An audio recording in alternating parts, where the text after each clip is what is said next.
गांव के किनारे एक सुनसान हवेली थी जिसे लोग भूतिया हवेली कहते थे। वहां के बुजुर्गों का कहना था कि कभी वहां तनु नाम की लड़की अपनी प्यारी गुड़िया के साथ रहती थी।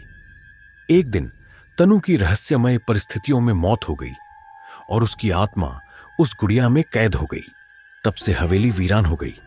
गांव में नई आई एक लड़की नेहा इन बातों को अंधविश्वास मानती थी।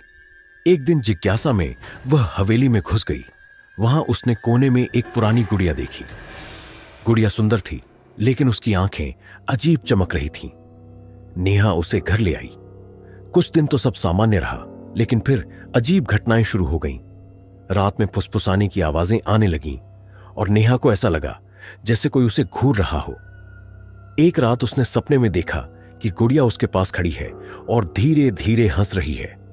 जागने पर उसने पाया कि गुड़िया उसके बिस्तर के पास थी, जबकि वह इसे अलमारी में बंद कर चुकी थी। नेहा ने डरकर यह बात अपने परिवार को बताई, लेकिन सबने इसे उसका भ्रम माना।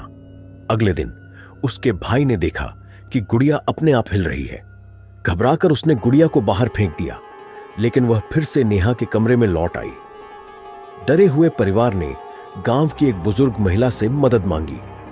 उन्होंने बताया कि गुड़िया श्रापित है और इसमें तनु की आत्मा कैद है। उन्होंने सलाह दी कि गुड़िया को जलाकर उसकी राख पवित्र नदी में बहा दी जाए। गुड़िया को जलाने पर वह जोर से चीखी, लेकिन सबने राहत की सांस ली। कुछ दिनों बाद नेहा के घर के दरवाजे पर वही गुड़िया फिर से मिली। उसकी चमकती आंखें किसी नए शिकार की तलाश में थीं।